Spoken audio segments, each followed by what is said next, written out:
Hello friends, welcome to GK reference. তো বন্ধুরা, ডাব্লিউবিপিএসসির miscellaneous GK suggestion 2024-এ সকলকে জানাই স্বাগত। আজকে আমরা জিকে প্র্যাকটিস সেট নিয়ে এসেছি 5 নাম্বার। আজকেও আমরা বেশ কিছু একদম এক্সাম ওরিয়েন্টেড জিকে আলোচনা করব, যা তোমাদের আপকামিং ডাব্লিউবিপিএসসির মিসলেনিয়াস সহ আরও যে কোনো কম্পিটিটিভ পরীক্ষার জন্য কিন্তু হেল্পফুল। তো অবশ্যই ভিডিওটি প্রথম থেকে শেষ পর্যন্ত দেখো, আশা করি তোমাদের কিন্তু হেল্পফুল হবে। আর তোমরা যদি এর আগের পার্টগুলো দেখে না থাকো, অবশ্যই দেখে নেবে, কারণ প্রত্যেকটা কোশ্চেন্স কিন্তু বেশ ভালো মানের রয়েছে। ঠিক আছে, তো চলো শুরু করছি। দেখো আজকের প্রথম কোশ্চেন, কোন ভারতীয় সঙ্গীত শিল্পী সর্বপ্রথম গ্র্যামি লাইফ টাইম অ্যাচিভমেন্ট পুরস্কার পেয়েছিলেন? কোন ভারতীয় সঙ্গীত শিল্পী সর্বপ্রথম গ্র্যামি লাইফ টাইম অ্যাচিভমেন্ট পুরস্কার পেয়েছিলেন? তো পণ্ডিত রবি শঙ্কর। মনে রাখবে, পণ্ডিত রবি শঙ্কর। তোমরা কমেন্ট করে জানাও তো পণ্ডিত রবি শঙ্করের আত্মজীবনীমূলক বইটির নাম কি। পরবর্তী দেখো, মরলে মিন্টো সংস্কার আইন কত সালে ঘোষিত হয়? মরলে মিন্টো সংস্কার আইন ঘোষিত হয় 1909 সালে। আর এর সাথে আরেকটা জিনিস মনে রাখবে যে মন্টেগু চেমসফোর্ড সংস্কার আইন কত সালে হয়? 1919। কারণ এই দুটো কোশ্চেন সালগুলো অনেক সময় গুলিয়ে যায়, যে কোনটা মন্টেগু চেমসফোর্ড সংস্কার আইন হবে না কোনটা মরলে মিন্টো সংস্কার হবে। তো মনে রাখবে, মরলে মিন্টো সংস্কার যেটা রয়েছে সেটা হচ্ছে 1909, আর মন্টেগু চেমসফোর্ড সংস্কার আইন এটা হচ্ছে 1919। ঠিক আছে, তারপর I do what I do, এটি বিখ্যাত বই। I do what I do এই বইটির লেখককে? তো রঘুরাম রাজন। ঠিক আছে, রঘুরাম রাজন। তারপর দেখো, নংক্রেম কোন রাজ্যের লোকনৃত্য? নংক্রেম এটা হচ্ছে মেঘালয়ের একটি গুরুত্বপূর্ণ নৃত্য। ঠিক আছে, মনে রাখবে। তারপর দেখো, অলিভার টুইস্ট। অলিভার টুইস্ট কার লেখা? তো চার্লস ডিকেন্সের লেখা। এটিও কিন্তু ভীষণভাবে গুরুত্বপূর্ণ, ঠিক আছে, তোমাদের পরীক্ষার জন্য। অলিভার টুইস্ট এই বইটির লেখক হচ্ছেন চার্লস ডিকেন্স। আর চার্লস ডিকেন্সের আরেকটি ফেমাস বই রয়েছে, সেটা হচ্ছে গ্রেট এক্সপেকটেশন। ঠিক আছে, গ্রেট এক্সপেকটেশন এটাও কিন্তু চার্লস ডিকেন্সের লেখা বিখ্যাত বই। তাহলে কী কী শিখলাম আমরা? চার্লস ডিকেন্সের লেখা দুটি বই, অলিভার টুইস্ট এবং গ্রেট এক্সপেকটেশন। ঠিক আছে, দুটোই কিন্তু ইম্পর্টেন্ট। তারপর দেখো, বাফটা পুরস্কার কোন ক্ষেত্রে প্রদান করা হয়? তো চলচ্চিত্র ক্ষেত্রে কিন্তু বা সিনেমার পুরস্কার দেওয়া হয় এই বাফটা পুরস্কার। ঠিক আছে, তারপর দেখো, ক্ষীরের পুতুল গ্রন্থটি কার লেখা? ক্ষীরের পুতুল, ঠিক আছে, ক্ষীরের পুতুল গ্রন্থটির লেখক হচ্ছেন অবনীন্দ্রনাথ ঠাকুর। ক্ষীরের পুতুল কার লেখা? অবনীন্দ্রনাথ ঠাকুর। আর ভারত মাতা নামক যে চিত্র রয়েছে তার চিত্রকর কে ছিলেন? তিনি ছিলেন অবনীন্দ্রনাথ ঠাকুর। তাহলে অবনীন্দ্রনাথ ঠাকুরের লেখা হচ্ছে ক্ষীরের পুতুল, আর তিনি ভারত মাতা নামক চিত্রটি কিন্তু অঙ্কন করেছিলেন। তারপর দেখো, কত সালে পশ্চিমবঙ্গের সুন্দরবনকে হেরিটেজ সাইট হিসেবে ঘোষণা করা হয়েছে? ঠিক আছে, পশ্চিমবঙ্গের সুন্দরবনকে হেরিটেজ সাইট রূপে ঘোষণা করা হয়েছে 1987 সালে, 1987-এ। আর এর সাথে মনে রাখবে, সুন্দরবনকে বায়োস্ফিয়ার রিজার্ভ বলে ঘোষণা করা হয়েছে 1989 সালে। আর এই সুন্দরবন ম্যান অ্যান্ড বায়োস্ফিয়ার রিজার্ভের আন্ডারে যে ইউনেস্কোর দ্বারা পুরস্কৃত হয়েছে সেটা হচ্ছে 2001-এ। ঠিক আছে, আর রামসর সাইটের তকমা পেয়েছে 2019 সালে। তো তোমরা এগুলো কিন্তু গুলোবে না।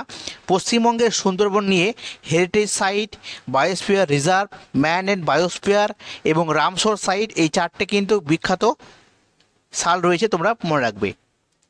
তারপর দেখো, সাইলেন্ট ভ্যালি জাতীয় উদ্যান কোথায় রয়েছে? সাইলেন্ট ভ্যালি জাতীয় উদ্যান রয়েছে কেরালাতে। এছাড়াও মনে রাখবে, পেরিয়ার জাতীয় উদ্যান এটাও কিন্তু অবস্থিত কেরালাতে। পেরিয়ার ন্যাশনাল পার্ক রয়েছে কেরালাতে। পরবর্তী কোশ্চেন দেখো, নীল আর্মস্ট্রং কত সালে চাঁদে পদার্পণ করেন?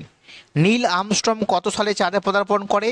তো 1969 সালে, 1969-এ। ঠিক আছে, আর এই বছর অর্থাৎ 1969-এ কী হয়?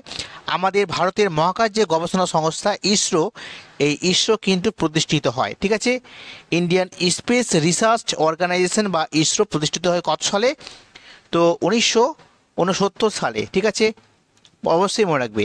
আর তারিখ যদি বলা হয় তো 15ই আগস্ট। ঠিক আছে, 1969 সালে 15ই আগস্ট ইসরো প্রতিষ্ঠিত হয়। ঠিক আছে, তার সাথে মনে রাখবে ডিআরডিও। ঠিক আছে, এই ডিআরডিওর ফুল ফর্ম হচ্ছে defence research and development organisation. Defence research and development organisation বা ডিআরডিও কত সালে স্থাপিত হয়? তো 1958 1 জানুয়ারি কিন্তু এই ডিআরডিও স্থাপিত হয়, ওই জন্য ডিআরডিও প্রতিষ্ঠাতা দিবস পালিত হয় 1 জানুয়ারি। ঠিক আছে, মনে রাখবে। পরবর্তী কোশ্চেন দেখো, LAN ল্যান, এই ল্যানের পুরো নাম কি? লোকাল এরিয়া নেটওয়ার্ক, মনে রাখবে লোকাল এরিয়া নেটওয়ার্ক। ঠিক আছে, পরীক্ষায় বহুবার এসেছে কোশ্চেনটি।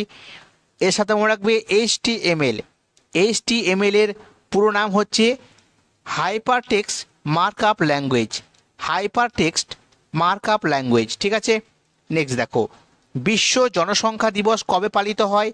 11 জুলাই। ঠিক আছে, বিশ্ব জনসংখ্যা দিবস পালিত হয় 11 জুলাই। আর এর সাথে আরেকটি গুরুত্বপূর্ণ দিবস মনে রাখবে, বিশ্ব ওজন দিবস কবে পালিত হয়? 16 সেপ্টেম্বর। ঠিক আছে, বিশ্ব ওজন দিবস কবে? 16 সেপ্টেম্বর। পরবর্তী কোশ্চেন দেখো, কত সালে রবীন্দ্রনাথ ঠাকুর গীতাঞ্জলি কাব্যগ্রন্থের জন্য নোবেল পুরস্কার পেয়েছিলেন? তো 1913 সালে কিন্তু পেয়েছিলেন গীতাঞ্জলি কাব্যগ্রন্থের জন্য। ঠিক আছে, মনে রাখবে। আর রক্তকরবী একটি বিখ্যাত নাটক, যা পরীক্ষায় জিজ্ঞেস করা হয়েছে এর আগে। তো এই রক্তকরবীর নাটকে যে রচনাকার তিনি ছিলেন কে? রবীন্দ্রনাথ ঠাকুর, মনে রাখবে। আন্তর্জাতিক পারমাণবিক শক্তি সংস্থা, ঠিক আছে, আন্তর্জাতিক পারমাণবিক শক্তি সংস্থার সদর দপ্তর কোথায় রয়েছে? তো এটা রয়েছে ভিয়েনাতে। ঠিক আছে, অস্ট্রিয়ার ভিয়েনাতে অবস্থিত। আর মনে রাখবে, ইন্টারপোলের সদর দপ্তর অবস্থিত ফ্রান্সের লিওতে। ঠিক আছে, ফ্রান্সের লিওতে অবস্থিত কি? ইন্টারপোলের সদর দপ্তর। পরবর্তী কোশ্চেন দেখব, গরম পানি অভয়ারণ্য কোথায় অবস্থিত? গরম পানি অভয়ারণ্য এটা অবস্থিত আসামে। আসামে এছাড়াও দুটি গুরুত্বপূর্ণ জাতীয় উদ্যান রয়েছে, যেমন কাজিরাঙা ন্যাশনাল পার্ক এবং ওরাং ন্যাশনাল পার্ক। মনে রাখবে, ওরাং এবং কাজিরাঙা। ঠিক আছে, আর অভয়ারণ্য রয়েছে গরম পানি। তারপর দেখো, মুদ্রা বা কয়েন সংক্রান্ত যে পড়াশোনা বা বিদ্যা তাকে বলা হয় নিউমিসম্যাটিক্স। ঠিক আছে, নিউমিসম্যাটিক্স বলা হয়। মুদ্রা বা কয়েন সংক্রান্ত বিদ্যা মনে রাখবে নিউমিসম্যাটিক্স। ঠিক আছে, কি বলা হয়? মুদ্রা বা কয়েন সংক্রান্ত যে পড়াশোনা তাকে বলা হয়।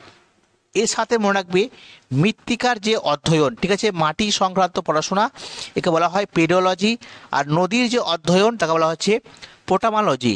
ঠিক আছে, এগুলো কিন্তু পরীক্ষায় জিজ্ঞেস করা হয়েছে, তো অবশ্যই এগুলো ভালো করে রেডি করে নেবে। পরবর্তী দেখো, শরৎচন্দ্রের কোন উপন্যাস রাজদ্রোহের অপরাধে নিষিদ্ধ করা হয়েছিল? ঠিক আছে, শরৎচন্দ্র চট্টোপাধ্যায়ের লেখা কোন উপন্যাস রাজদ্রোহের অপরাধে নিষিদ্ধ করা হয়েছিল? তো পথের দাবি এই উপন্যাসটা কিন্তু রাজদ্রোহের অপরাধে নিষিদ্ধ করা হয়েছিল সেই সময়। ঠিক আছে, আর শরৎচন্দ্র চট্টোপাধ্যায়ের ছদ্মনাম হচ্ছে অনিলা দেবী, আর পরিণীতা হচ্ছে তার একটা বিখ্যাত উপন্যাস পরিণীতা। ঠিক আছে, মনে রাখবে। পরবর্তী কোশ্চেন দেখো, লোকসভা ও রাজ্যসভার অধিবেশন শেষ করার ক্ষমতা কার আছে? কার হাতে লোকসভা এবং রাজ্যসভার অধিবেশনকে শেষ করার ক্ষমতা রয়েছে? সেটা হচ্ছে রাষ্ট্রপতির হাতে। আর এর প্রসঙ্গে একটা কথা বলি, এই রাষ্ট্রপতির যে মৃত্যুদণ্ড রোধ বা মৃত্যুদণ্ড আটকে দেওয়ার যে ক্ষমতা রয়েছে রাষ্ট্রপতির হাতে আমরা জানি, তো এটা কত নাম্বার আর্টিকেলে বলা হয়েছে? মনে রাখবে 72 নাম্বার ধারাতে কিন্তু এটা বলা হয়েছে যে রাষ্ট্রপতি চাইলে কোনো দায়ীর বা দোষীর মৃত্যুদণ্ড কিন্তু রোধ করতে পারেন। ঠিক আছে, মনে রাখবে। পরবর্তী কোশ্চেন দেখবো আমরা কি রয়েছে। কোশ্চেন হচ্ছে, ভারতীয় সংবিধানের রাজনৈতিক যে অংশটি রয়েছে, ঠিক আছে, এই রাজনৈতিক অংশটি কোন দেশের সংবিধান থেকে গৃহীত হয়েছে? তো ব্রিটিশের সংবিধান বা ব্রিটেনের সংবিধান থেকে কিন্তু গ্রহণ করা হয়েছে। তো এই রাজনৈতিক অংশ বলতে কী বোঝাচ্ছে? সংসদীয় সরকার, আইনের শাসন, দ্বিকক্ষ বিশিষ্ট আইনসভা, এই যে বিষয়গুলি, এগুলো হচ্ছে রাজনৈতিক অংশ। তো এগুলো কিন্তু গ্রহণ করা হয়েছিল ব্রিটিশ সংবিধান থেকে। ঠিক আছে, নেক্সট দেখো, ভারতের যে মূল সংবিধান এটা কার হস্তলিখিত ছিল, অর্থাৎ কার হাতে লেখা কপি ছিল মূল সংবিধানটি? তো এটা হচ্ছে প্রেম বিহারী নারায়ণ রায়জাদা। ঠিক আছে, প্রেম বিহারী নারায়ণ রায়জাদার লেখা। ঠিক আছে, নেক্সট দেখো, সিপাহী বিদ্রোহের সময় দিল্লি থেকে কে নেতৃত্ব দিয়েছিলেন? তো দ্বিতীয় বাহাদুর শাহ তিনি দিল্লি থেকে নেতৃত্ব দিয়েছিলেন। এর সাথে মনে রাখবে অসম থেকে নেতৃত্ব দিয়েছিলেন মণিরাম দেওয়ান। ঠিক আছে, বিহার থেকে দিয়েছিলেন কুনওয়ার সিং। তারপর লখনৌ থেকে দিয়েছিলেন বেগম হজরত ঠিক আছে। খান বেগম হজরত খান এটা দিয়েছিলেন লখনৌ থেকে। কানপুর থেকে দিয়েছিলেন নানা সাহেব তাতিয়া টোপি। বেরেলি থেকে দিয়েছিলেন খান বাহাদুর খান। এইসব আরও বিখ্যাত বিখ্যাত নাম রয়েছে, তো তার মধ্যে থেকে যেগুলো পরীক্ষাতে বেশি আসে সেগুলো আমি তোমাদের সামনে তুলে ধরলাম। ঠিক আছে, তারপর দেখো পরবর্তী কোশ্চেন কি রয়েছে। বিধবা বিবাহ সমিতি কে প্রতিষ্ঠা করেন? বিধবা বিবাহ সমিতি এটা প্রতিষ্ঠা করেছিলেন বীর সালিঙ্গম পাণ্ডুতুলু। ঠিক আছে, বীর সালিঙ্গম পাণ্ডুতুলু তিনি বিধবা বিবাহ সমিতি প্রতিষ্ঠা করেন। আর এই প্রসঙ্গে বলে রাখি, এই বীর সালিঙ্গম পাণ্ডুতুলুকে বলা হয় দক্ষিণ ভারতের বিদ্যাসাগর। মনে রাখবে, দক্ষিণ ভারতের বিদ্যাসাগর। পরবর্তী দেখো, 10 রাজার যুদ্ধের কাহিনী বর্ণিত আছে কোন বেদে? 10 রাজার যুদ্ধের কাহিনী বর্ণিত রয়েছে ঋগ্বেদে। ঠিক আছে, প্রজ্ঞা পারমিতা সূত্র, প্রজ্ঞা পারমিতা সূত্র এই বইটি রচনাকার কে? তো নাগার্জুনের লেখা একটা বিখ্যাত প্রাচীন গ্রন্থ। তারপরে দেখো, আজমগড় বিখ্যাত কেন? আজমগড় কী জন্য বিখ্যাত? কারণ হচ্ছে আজমগড়ে প্রাচীন প্রস্তর যুগের নিদর্শন কিন্তু পাওয়া গেছে। ঠিক আছে, আর এর সাথে মনে রাখবে হরপ্পা সভ্যতার কোন স্থানে ঘোড়ার চিহ্ন পাওয়া গেছে? তো সুরকাটোডা। ঠিক আছে, এটা সুরকাটোডা হবে। তো সুরকাটোডা নামক জায়গাতে ঘোড়ার চিহ্ন পাওয়া গেছে। ঠিক আছে, তারপরে ভাস্কো দা গামা যখন ভারতে আসেন তখন বিজয়নগর সাম্রাজ্যের মধ্যে কোন রাজবংশ রাজত্ব করত? ভাস্কো দা গামার ভারত আগমনের সময়, ঠিক আছে, শালুপ বংশ নামক একটি বংশ ছিল, সেটা কিন্তু বিজয়নগর সাম্রাজ্যে আধীন ছিলেন। আর মনে রাখবে 1498 সালে ভাস্কো দা গামা আমাদের ভারতে এসেছিলেন। ঠিক আছে, পরবর্তী কোশ্চেনগুলো দেখে নেব।